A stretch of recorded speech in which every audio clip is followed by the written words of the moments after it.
de la familia. Si analizamos todo esto, entonces vamos a la Biblia, que es el manual de Dios, escrito de parte de Dios, y nos da consejos para nosotros comportarnos de la manera correcta. Y ahí me gustaría entonces que definamos el término rol. Y a mí me gustaría, Miguel, ayúdame ahí con la definición de la palabra rol. Yo sé que tú tienes buena vista, eso es. Por favor.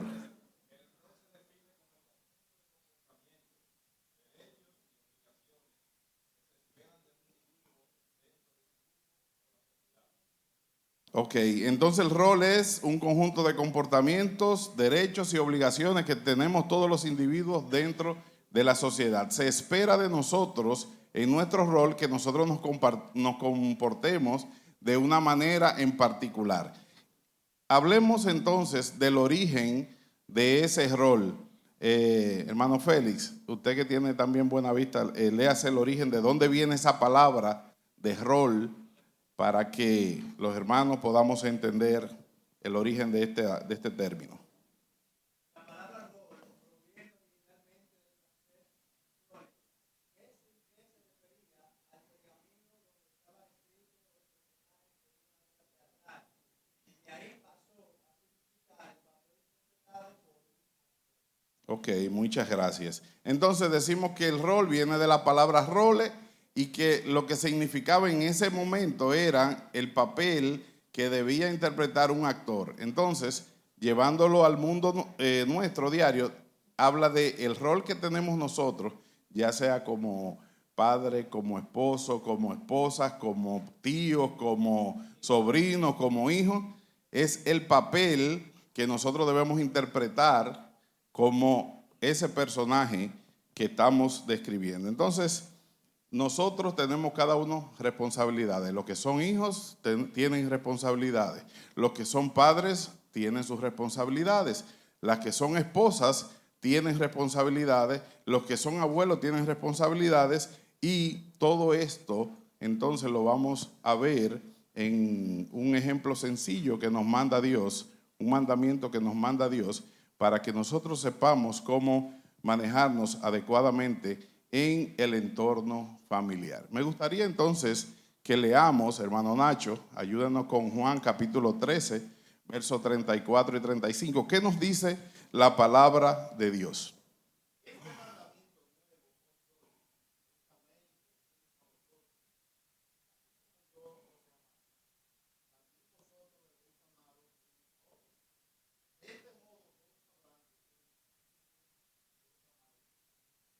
Amén. La Biblia nos enseña, hermanos y amigos, que Dios nos amó a nosotros y que la diferenciación que tendrían los cristianos en este mundo a partir de que Cristo vino, murió en la cruz y resucitó al tercer día, lo que iba a identificar que nosotros éramos creyentes es el amor que tuviésemos los unos para con los otros. El mayor rol, la mayor responsabilidad de una persona como creyente es el amor hacia el otro, el amor hacia los demás.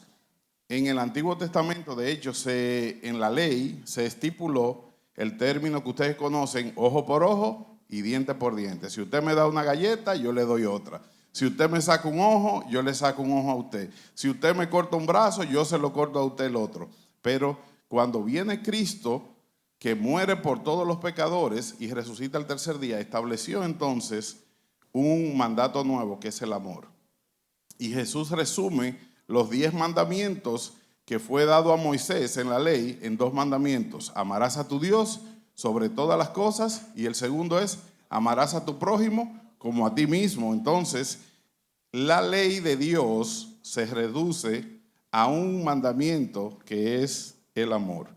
Nosotros debemos entonces amarnos los unos para con los otros, así como Cristo nos ha amado. Hay que amar a la gente difícil. Yo, la hermana Marta, muy hermosa hermana, muy servicial, yo la amo, le doy un abrazo, pero también tengo que amar a Haniel, que es un personaje difícil. Haniel, perdón que te coja de ejemplo, pero Tenía que ser alguien. Sí.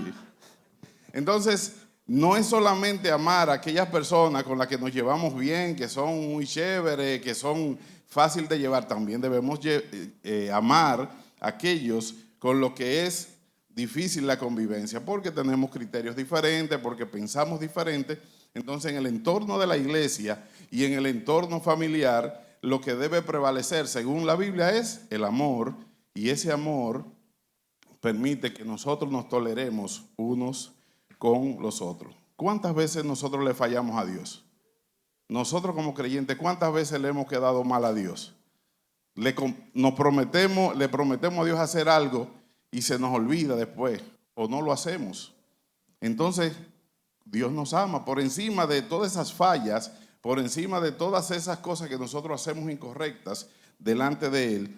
Dios no nos retira el amor, nos sigue amando y nos sigue perdonando. Y entonces el mayor testimonio de que somos hijos de Dios es el amor. Vamos entonces a hacer un resumen del rol de el creyente. El rol del creyente, según Juan, ¿cuál es?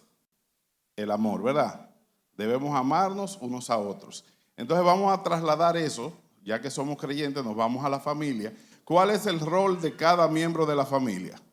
El amor también. Debemos amarnos unos a otros. Muchas veces nosotros somos muy hostiles con la familia. Tenemos un hermanito que brinca mucho y ese muchacho lo tratamos sin ningún tipo de consideración. Muchas veces tratamos a nuestros padres sin ningún tipo de consideración y amor. Le hablamos de manera inadecuada, le hablamos de una manera brusca. Muchas veces los padres permanentemente hablan de manera muy brusca a sus hijos y la corrección es: mira muchacho, quítate de ahí. O sea, no hay ese espacio de amor, ese espacio de sobrellevarse las debilidades o deficiencias que tenemos cada uno. Entonces, del rol de los miembros de la familia, que es el amor en sentido general, entonces vamos a sacar 3 aspectos interesantes, que es una conversación adecuada. ¿Con qué persona de su vida usted se sienta y puede tener una conversación amistosa? Y usted dice: dime, ¿cómo te va? Bien. ¿Y cuáles son los planes tuyos para este nuevo año? No, mira, este año que viene yo voy a hacer esto, esto y aquello. Y tienen una conversación sin discusiones, sin pleitos, sin ofensas, sin decir que tú eres un charlatán o que tú eres un descuidado o que tú dejaste todo esto regado ahí. Entonces, en la familia, hermanos y amigos, debe haber un espacio donde nosotros podamos tener una conversación agradable sin tener que estarnos punchando los ojos. Porque muchas veces son muy hostiles. Nos enfocamos en los defectos que tiene la otra persona, o el muchacho, o el papá, o la mamá, o el esposo, o la esposa. Y cuando venimos a hablar, es a volarnos encima y a puncharnos los ojos. Y mira, y que tú dejaste esto así, y tú no cumpliste con esto, y tú hiciste aquello. Debe haber un espacio en la familia donde haya una conversación positiva, prudente, en buen tono, sin gritarse, sin ofenderse, porque hay otra cosa interesante de nosotros, especialmente los dominicanos. Cuando los dominicanos estamos perdiendo un pleito en la conversación, nos vamos a lo personal. Si nos están dando muy duro, y tú con ese barrigón y esa calva, de una vez nos le vamos por otro lado para quitar la atención y entonces llevar ventaja. Nos vamos entonces a las ofensas personales cuando estamos debatiendo un tema y estamos perdiendo. Entonces, debe haber, hermanos, en la familia un espacio donde tengamos una conversación pausada, ecuánime, objetiva, donde no nos estemos diciendo las faltas que tiene uno y el otro. Mira, no me gustó eso que tú hiciste porque mira, tú me desconsideraste en esto, hiciste esto, aquello. Y entonces yo entiendo que en ese espacio de una conversación adecuada se pueden corregir muchísimas cosas, se pueden hacer acuerdos que al final, en el segundo aspecto, lleven a una responsabilidad y a un cumplimiento. Nosotros muchas veces menospreciamos y minimizamos los acuerdos que tenemos con nuestra familia y lo pateamos y lo dejamos por el suelo. Nos comprometemos con algo y yo voy a estar ahí a las 8 de la mañana y muchas veces no lo menospreciamos porque es con una familia. No, no importa, él es de la familia.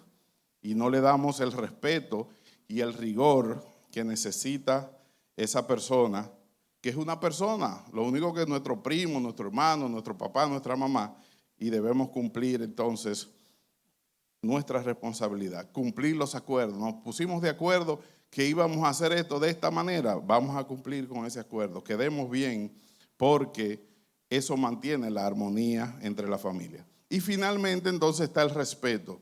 Hay que ser respetuosos los unos con los otros. Esas palabras desagradables que solemos decirnos entre la familia para herirnos, para ganar el pleito, para yo quedar por encima del otro, entonces debemos tratar de suprimirla y obedecer al orden jerárquico.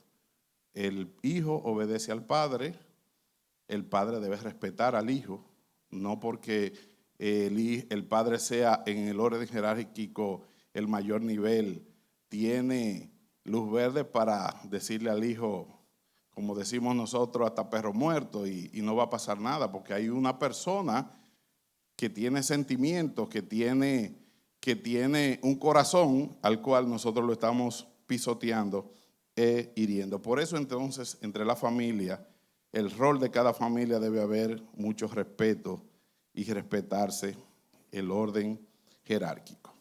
Entonces seguimos y aterrizamos un poquito más. Estamos hablando de la familia en sentido general, ¿verdad? Primero de los creyentes, que Dios nos deja como mandamiento el amor. De los creyentes pasa a la familia, que nos dejó el amor entre las familias. Y de las familias, en sentido general, la responsabilidad entonces pasa a personajes individuales dentro de la familia. Son muchos los personajes, pero vamos a tomar estos 4, que son los principales.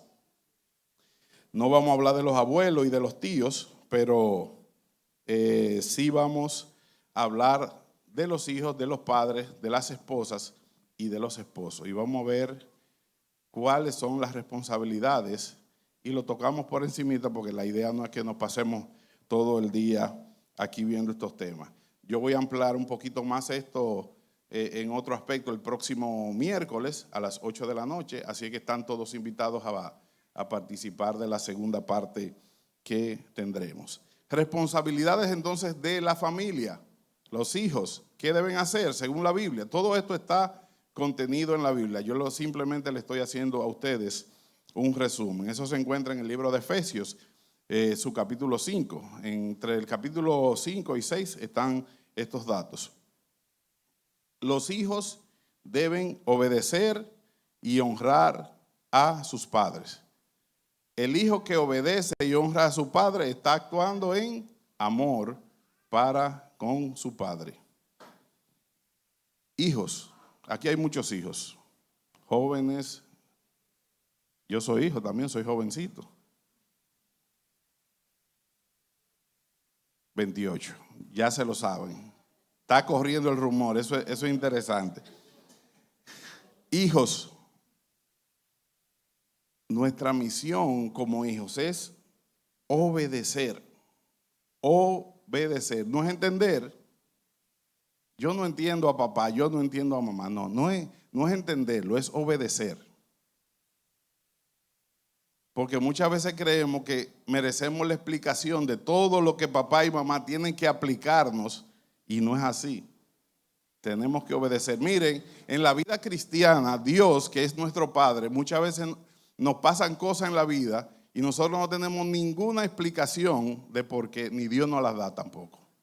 Podría ser que con el tiempo, después vamos viendo y nos vamos dando cuenta que Dios nos va mostrando por qué razón pasaron cosas en nuestra vida, pero Dios no está obligado a darle a sus hijos la explicación total de por qué pasan por ciertos procesos. Entonces, nosotros debemos obedecer a Dios como hijos de Dios, pero los hijos deben obedecer a sus padres, aun cuando no hay explicación.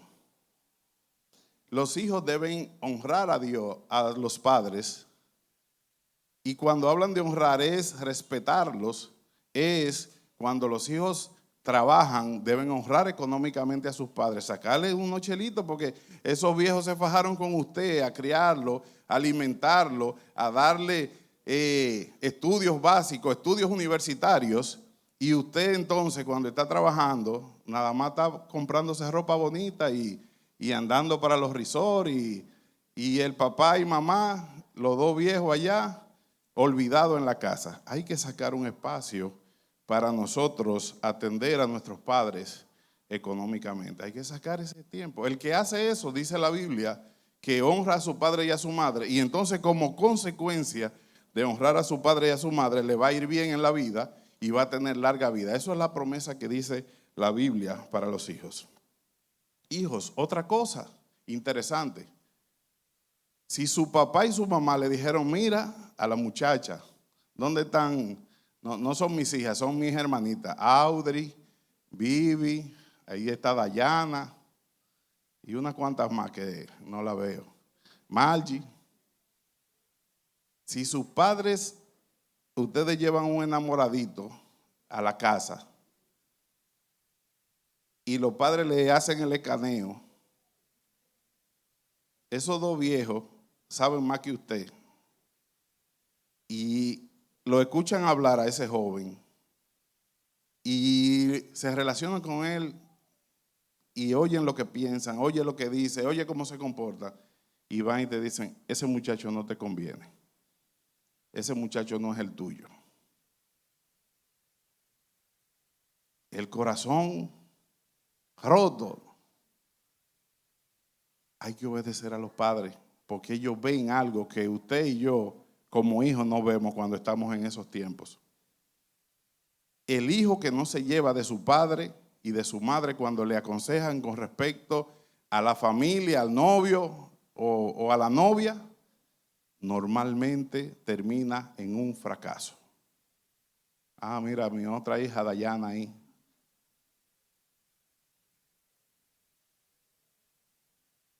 Obedezcamos a nuestros padres, porque el que no obedece a su padre y no se lleva de ese consejo, mire, termina en fracaso. En las redes sociales se ven muy bonitas las fotos de las parejas, pero los infiernos que se viven en los hogares de aquellas personas que se casan sin el consentimiento, sin la aprobación adecuada de los padres, esas personas pasan mucho trabajo. Hemos visto muchas personas que se han casado sin el consentimiento de sus padres y al final terminan en desgracia esos hogares.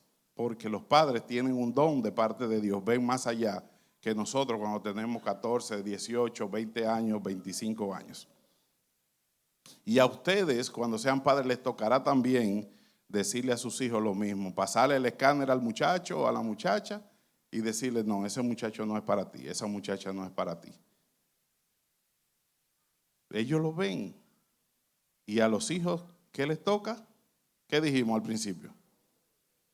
No lo escuché. Obedecer. Usted no lo va a entender en el momento, pero después que usted crezca y usted avance, usted se va a dar cuenta que fue lo mejor que usted hizo. Porque el que honra a papá y a mamá, ¿qué dice la Biblia? Que le va bien. Lo voy a dejar tranquilo a ustedes, hijos. Ahora vámonos con los padres. Los padres, dice la palabra de Dios, que no provoquemos a ir a nuestros hijos. Miren, muchos de nosotros, los padres, creemos que los hijos que tenemos son esclavos. Fulano, pásame esto. Fulano, pásame aquello. Fulano, pásame lo otro. Hazme aquello, hazme lo otro. Y entonces llevamos al muchacho a una situación donde dice, pero ven acá. Yo recuerdo cuando yo era niño, yo vivía con varias mujeres, me tocó ser el único varón y yo era el más pequeño también. Y yo tenía que ir al colmado. Ve a comprarme una cebolla, ve a comprarme una sopita. Señores, pero pónganse de acuerdo y denme un listado único, porque no podemos pasar el día yendo al colmado. Y después, ay, se me olvidó el ajo. Se me olvidó el aceite. Y en ese relajito me pasaba yo la mañana dando 4 y 5 viajes al colmado. ¿Cómo terminaba yo? Terminaba yo incómodo, bien molesto, porque eso era una desconsideración. O sea, nos sentamos, si vamos a cocinar un moro de guandule y el moro de guandule se lleva arroz y lleva verdura y lleva sopita, siéntese y planifique. Pero cuando usted pone al muchacho a esa presión, a esa incongruencia, entonces usted lo está provocando, usted lo está haciendo que él se exaspere, haciendo que él pierda el control. Y no podemos considerar que nuestros hijos son esclavos. O sea, hay momentos que el papá y la mamá tienen que ir a la nevera y buscar el agua y hacer algo y dejar al muchacho que está tranquilo estudiando y no pararlo de estudiar para que le busque un vaso de agua. Entonces tenemos que ser, en este sentido, considerados. Los padres no podemos provocar a los hijos. En eso está el habla, cómo le hablamos a nuestros hijos. Mira tú, bueno, en la calle ustedes saben cómo se le habla a los hijos, que se oyen los pitos ahí de las malas palabras que se le dice a los hijos. Cuando usted a su hijo lo trata de esa manera, usted le está poniendo un freno. Tú, muchacho, tú no sirves para nada, tú no vas a llegar a hacer nada, tú vas a ser siempre un mediocre. Usted está condenando a ese muchacho a que sea un mediocre, un bueno para nada. Entonces debemos cuidar esas palabras que le decimos a nuestros hijos. ¿Y qué hay de la disciplina de los padres? Debemos disciplinar a nuestros hijos. Y disciplinar a los hijos no es fácil.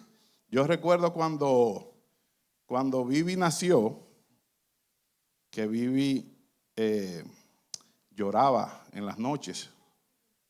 Después nació prematura. Y entonces nos tocó disciplinarla. Y cuando ella era pequeñita, cuando ya cogió fuerza, nos tocó a Bielka y a mí hacer que ella no comiera de noche.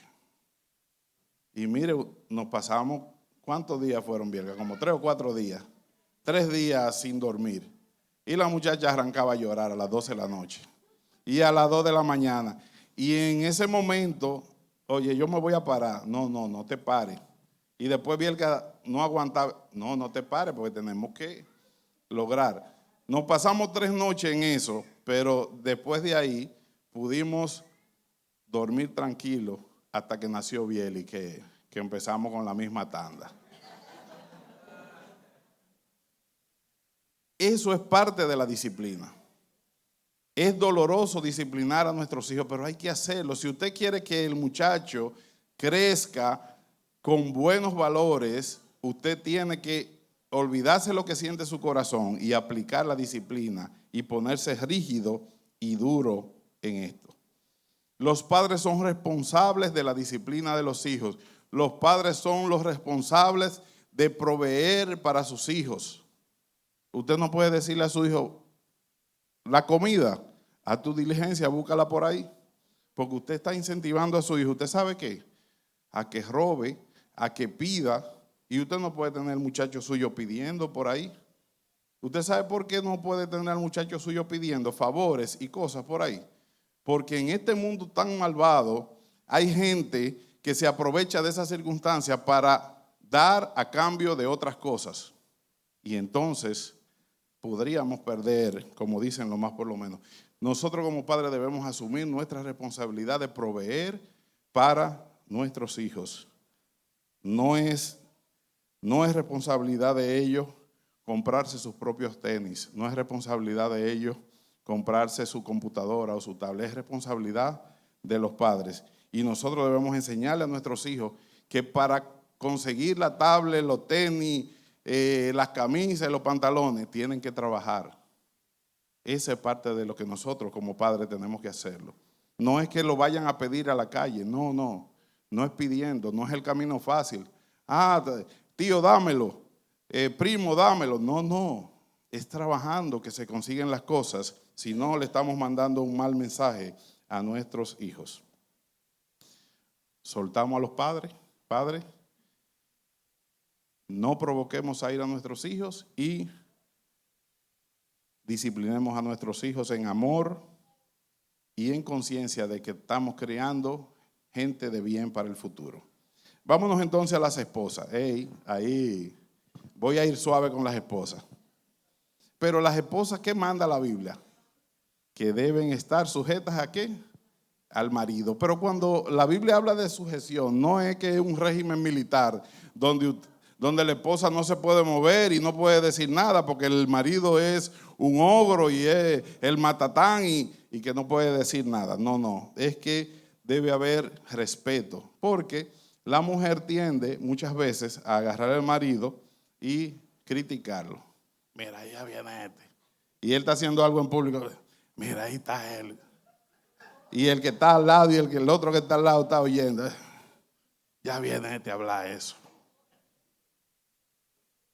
Y el famoso te lo dije, porque la mujer tiene un sentido más desarrollado que nosotros los hombres con el tema de los negocios, los amigos. Usted quiere saber si un amigo suyo es real o no, presénteselo a su mujer. Y cuando ella le tire el escáner, él va a decir, ese amigo tuyo no te conviene.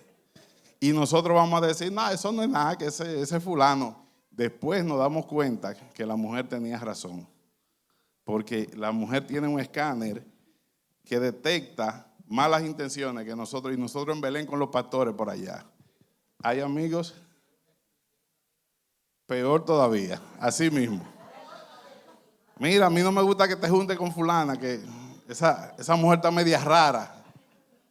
Entonces, debemos usar ese escáner que tienen las mujeres para nosotros posicionarnos mejor.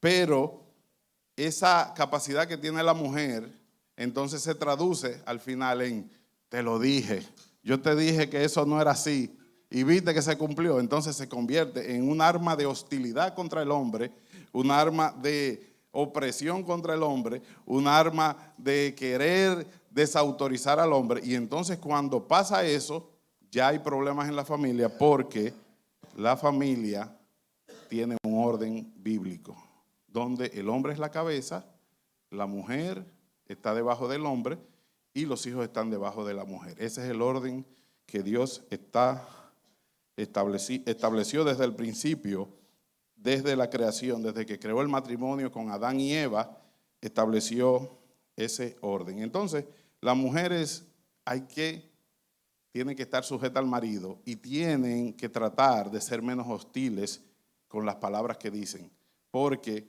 cuando usted le baja el autoestima a un hombre con palabras hirientes, con palabras, con te lo dije, con desautorizándolo frente a la gente, quitándole la responsabilidad, la personalidad del hombre, entonces usted está minando su propia familia. No quiere decir que cuando el hombre se equivoque, porque nosotros a veces ponemos unos huevos de avestruz también, déjenme decirle, hermano, hablándole y amigos. No quiere decir que la mujer sujeta debe quedarse callada cuando el marido debe 3 meses de casa y le entran unos chelitos y se va para un resort en Boca Chica, porque eso es irresponsabilidad. Muchas veces nosotros los hombres nos desubicamos de nuestro rol como padres, como cabeza de familia, y ponemos unos huevos de avestruz. La mujer debe intervenir, aunque está sujeta al hombre, debe intervenir y debe concientizar al hombre. Claro, no diciéndole palabras inadecuadas, sino llevándolo a la reflexión, porque dice la Biblia que la mujer sabia edifica su casa. Con buenas palabras las mujeres logran cualquier cosa con los maridos. Entonces vámonos con los esposos. Los esposos nos manda la Biblia entonces. ¿Qué nos manda la Biblia? ¿Qué dice ahí? A amar a la mujer. No a entenderla. No es, olvídese de eso. Ese reto de entender a tu esposa, eso es imposible. Porque las esposas son diferentes a nosotros. Pero nosotros muchas veces somos crueles y tratamos a nuestras esposas con rechazo, con desprecio. Muchas veces nosotros biológicamente, oigan lo que me pasó a mí el otro día, oigan esto. Me llaman a mí a la sala, las 3 chicas mías. Y yo llego a la sala y entro. No pasa nada. Yo miro, veo la televisión, veo la mesa. Lo único que se me olvidó es que ahí habían puesto una decoración, cortina de Navidad, arbolito de Navidad con luces prendiendo, unos cojines que tenían unos bombillitos encendidos. Hermanos, yo no vi nada de eso. La maqué, terminaron guapas las mujeres. Es que ustedes tienen que entenderme. Yo soy un hombre, yo no puedo ver esas cosas. Miren, cuando la doctora decora la casa, que pone cortina nueva, yo entro por la casa y no veo nada, absolutamente. Y no es de maldad, o sea, no es que yo no quiero, es que yo no la veo, yo no. Entonces, cuando ella me dicen, ay, sí, mira, muy bonito que está, pero yo no la veo. Entonces, eso yo sé que provoca en nuestras amadas esposas un problema grave. ¿Te pasa igual, Miguel?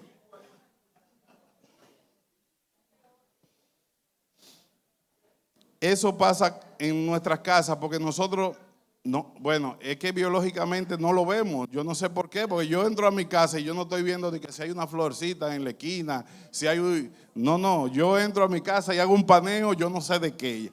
Yo sé que la televisión yo la veo siempre, está ahí la televisión, no se la han robado. Y entonces cojo para el pasillo, para la sala o la habitación, pero yo no veo nada de eso, de que decoración y ese tipo de cosas. Entonces, tenemos que hacernos sensibles a esas cosas, que es parte del amor que nosotros debemos tener con nuestras esposas, porque es feo que ellas se esmeran realmente. Uno lo entiende conceptualmente, aunque biológicamente no lo asume. Es feo que ella se esfuerce, haga una decoración bien bonita para que todo quede bien y nosotros nos quedamos ahí en cero, viendo nada. Entonces, nuestro rol es amar y proteger a la esposa porque ella es vaso frágil, dice la palabra de Dios. Y si nosotros hacemos eso, entonces complementamos el hogar. La mujer con respecto hacia su marido y el marido amando a la esposa, yo creo que logramos un buen equilibrio en la relación familiar. Y ya estamos terminando. ¿Cuántos de ustedes han oído, o bueno, les ha pasado a ustedes, que dicen, oye, todas las tías mías y la hermana de mi mamá y todas las viejas y las jóvenes de mi casa, toditas son divorciadas? O mira, toditas se quedaron jamonas, ninguna consiguió marido y si consiguió marido fue un marido malísimo y se fue a pique el hogar. ¿Cuántos han escuchado eso? En mi casa, todos los hombres son bebedores y eso pasa de padre a hijo y son alcohólicos todos. O son mujeriegos, o son ladrones, o son fracasados. Eso suele pasar mucho porque hay situaciones en la familia que van pasando de padre a hijo, de padre a hijo. Dice, de hecho la Biblia menciona que Dios juzga la maldad sobre los padres y los hijos hasta la cuarta generación. Y se pierden generaciones y generaciones en esos flagelos, en esas cosas incorrectas, en esa vida incorrecta, en divorcios, en bebedera, en parrandeo, y destruyen su familia. Y eso se repite una y otra vez. Pues déjenme decirle, estimados hermanos y amigos, que nosotros en este día podemos ser la diferencia. Porque Cristo nos ha dado el poder, la autoridad y su Espíritu Santo para que nosotros, como está en la segunda imagen, ese fósforo que se sustrajo de la línea, se quitó y entonces no se quemó igual que todos los demás. Y a partir de ahí entonces la generación siguiente va a poder disfrutar de una vida diferente porque tú y yo tomamos la decisión correcta. Si en mi casa todas las tías se divorcian, sé tú la tía que no se divorcie y pelea por tu matrimonio y lucha por tu matrimonio, que no es fácil, pero pelea por el matrimonio y honra a Dios, y tú verás que tú vas a romper con esa cadena de desgracias que hay en tu familia. Si en tu casa todos son bebedores, los varones, rompe tú con esa cadena y di, no, yo no puedo seguir desperdiciando mi dinero en bebida y mis hijos necesitando leche, necesitando ropa, y yo me voy todos los fines de semana y regreso a mi casa borracho, golpeo a mi mujer. Quítese de la línea y haga la diferencia, porque por el poder y la autoridad que nos da Cristo nos ha permitido que nosotros seamos diferentes. Y finalmente volvemos a Juan capítulo 13, versos 34 y 35. Este mandamiento nuevo os doy, que os améis los unos a los otros. Así como yo os he amado, también vosotros debéis amarnos unos a otros. De este modo todos sabrán que sois mis discípulos, si os amáis unos a otros. Mostremos, hermanos, la luz de Cristo por medio del amor.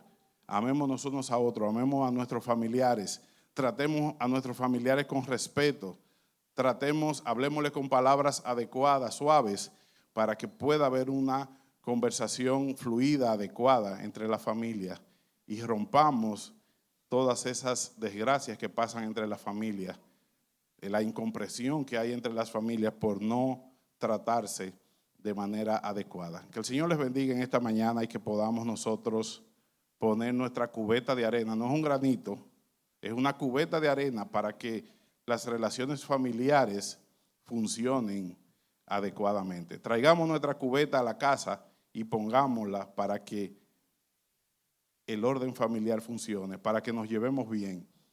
El miércoles estaremos tratando de la familia como un equipo de trabajo, como un núcleo de trabajo. No se queden para que escuchen lo que Dios tiene para con nosotros y nuestras familias el miércoles que viene, pero debemos asumir nuestro rol y asumir el control de bendecir a nuestra familia y poner de nuestra parte para que nuestra familia camine hacia adelante en el orden divino. Que el Señor nos bendiga en esta mañana.